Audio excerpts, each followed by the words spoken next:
For today's top stories, 2023 SK winners set to serve shorter term. tricycle fare hikes sparks concerns among students. Student athletes steal podium finish at national squad. And ENC Batak conducts student retreat for stallions.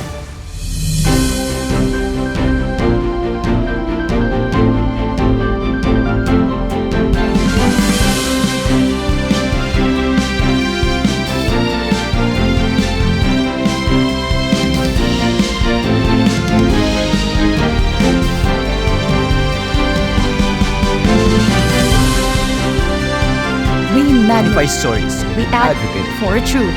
We are the Vantage Point. Relevance. Excellence. Growth. Good day, Philippines. I am Ryan Ogalan. And I am Wero Colobong. This is The Vantage Point. The length for the barangay and sangguniang kabataan officials to serve will be shortened to 2 years. That's according to a Supreme Court decision that declared the postponement of the supposed election last December as unconstitutional. Angel Ped has the full story.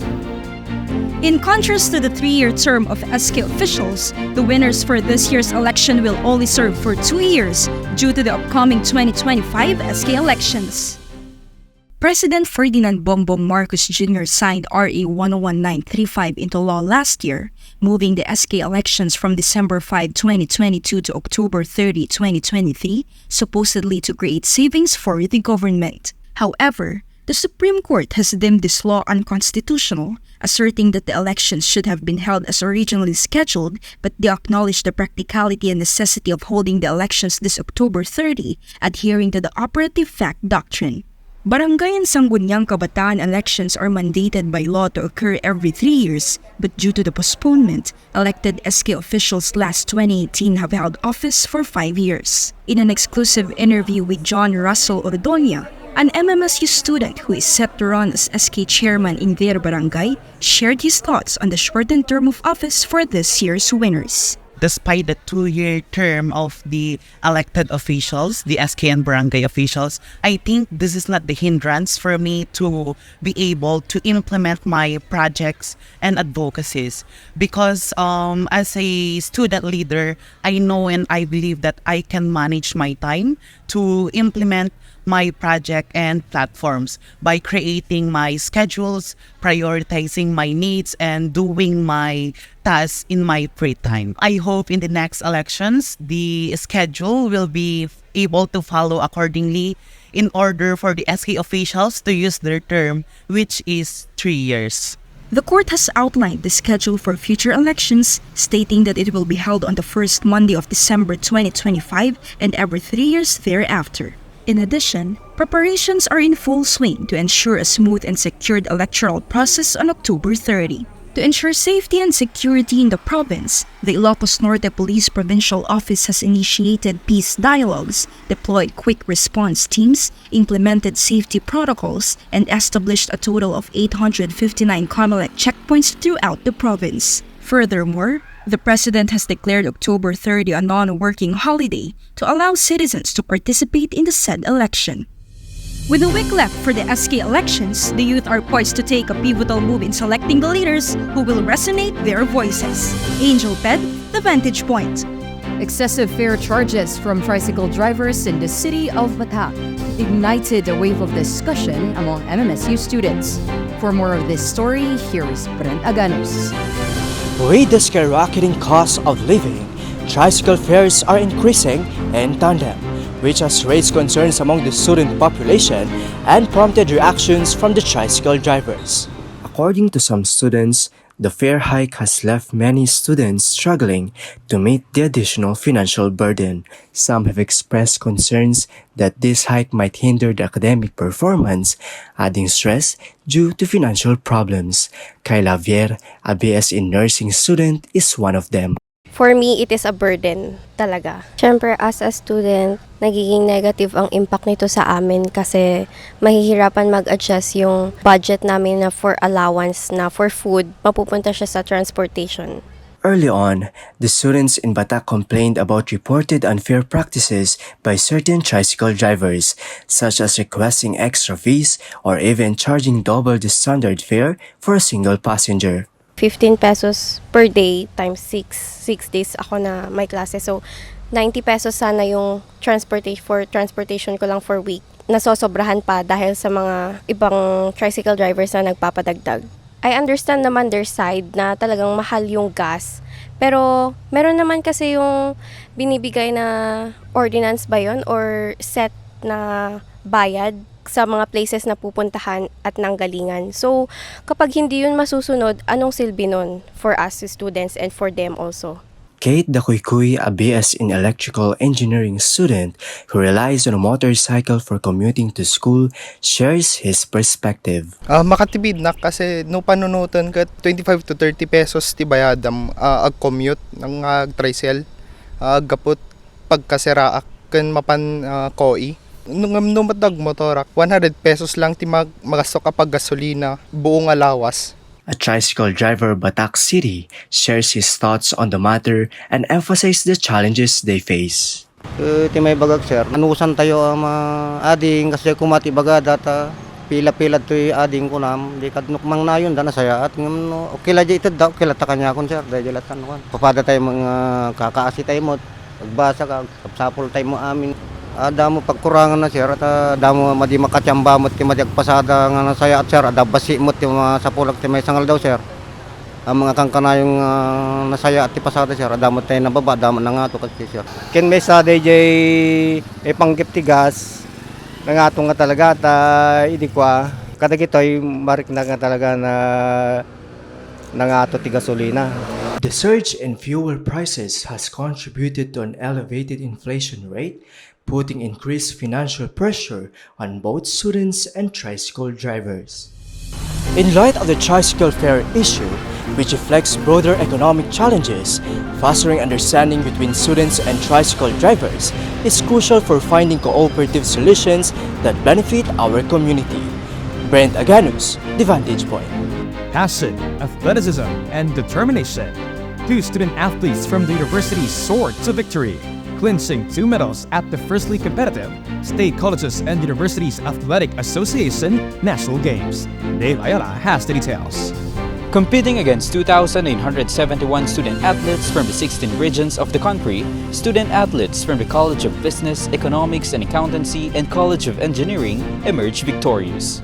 After a 5-year break from the National Squaa, Janela Ballesteros, a Bachelor of Science in Tourism Management student of CBEA, secured a bronze medal in swimming in the women's 100 long course meter freestyle category. Meanwhile, Stacy K. Rodrigo, a Bachelor of Science in Computer Engineering student of COE, bagged the silver medal in athletics for the high jump women's division finals. In an exclusive interview following their recent victory, Ballesteros and Rodrigo shared surprising insights into their winning strategy, which included minimal preparation. I actually started training week before the start of this academic year. Ngem na-stop due to weather conditions. Rain often visit us there in Pagudpud. Then nag-start the klase opening, in-announce daw, there's official announcement iti Squaa, and the university gave us more than 3 weeks to prepare for the competition. We spent the first weeks for conditioning for our body not to experience over fatigue. The next phase of that training is the strength training, which is hardcore. Tapos the last phase we spent it on skills. It's the overall evaluation of the coaches to the athletes' performance. It's a big helpment nga we have accomplished coaches / trainers who guided us throughout the training and to the competition. Although at the time limit na lang kuya kasi 3 weeks nga pinag-training ko, not enough talaga. No, way back no at the competition po ket salsaliak ada 1 month or 2 months preparation pero 3 weeks lang napan mindset ko nga dapat ket ag-train ka nga hard tapos nasayaat no anat ita coach ko dapat obraem nga nasayaat tas ibagbagan na pay no ka coach ko kuya ket nga practice makes permanent. And I realized na no anat na practice ko isonto ti daliek ije competition. In a touching and emotional statement, they conveyed their heartfelt thanks to MMSU, their fellow student athletes, and everyone who played a role in their journey to their recent success. It feels uplifting, like really uplifting, to share an experience of achievement not only to myself but with the Ilocos region and to the MMSU as my university. I'd like to thank Mariano Marcos State University for accepting me as their student and supporting me to become one of their student athletes, and to my fellow student athletes, accompany your talents with consistent training, consistent practice, discipline, and determination. It will help you achieve more than what you aim for. Actually po, I feel so happy and proud kasi it provided me opportunities to showcase my skills and abilities po in swimming, but in a competitive way. Na-irwar DJ, dapat na-mindset kanya nga, I have to perform my best and to make a positive impression. To the university po, I'm so thankful and grateful kasi they provided me the full support in preparing nationals. I hope that the student athletes nga katulad ko, I hope you remember that a true winner is the one who never stops and never give up. The national sporting event lasted for 6 days that started last October 1 and culminated last October 6. Region 1, consisting of student athletes from the 6 SUCs, once again proved its excellence at the national stage, placing 9th out of 16 regions, earning a total of 5 gold, 1 silver, and 12 bronze medals. As a powerful testament to the unyielding spirit and unwavering commitment to MMSU student athletes, these two exceptional individuals have sparked the flame of inspiration. They have proven that with dedication and hard work, the possibilities are limitless. Dave Ayala, The Vantage Point. Centering to instill spirituality among the students of the university, ENC Batak launched an on-campus student retreat. Kylie La Cuesta will tell us more. To strengthen spiritual character and leadership development among students of the university, a campus ministry organization, Every Nation Campus Batak, introduces the student retreat at Mariano Marcos State University as a forum for spiritual growth and sociability. Conducted every Friday of the week at 5 o'clock in the afternoon at the MMSU Student Center, the weekly ENC retreat is being held by the ENC in partnership with the MMSU's Office of Student Affairs and Services. Started last September 15, 2023, the organization is gearing up for its 7th session after successfully conducting the activity for 6 consecutive Fridays. To accommodate all participants who desire to be part of the activity, students who belong to their respective programs and colleges have their own schedule for joining the event. During the previous retreats, hundreds of students from different colleges gathered on the Batak campus to engage in fellowship songs, games, and biblical preaching. Aside from student retreats, the religious organization also conducts leadership seminars, life coaching, and student camps that encourage students' involvement, shaping them to become productive members of society. The MMSU Student Retreat is more than just a Friday gimmick for me. It is really a place where I get to be with community, which is very, very nice because I feel like I really belong with this group of people. And also, it's a different kind of experience when I get to hear God's love, about God's love. It's very life-changing, if I may say. Tapos parang sobrang nakaka-encourage kasi ang dami naming nakakitang students who come every single week.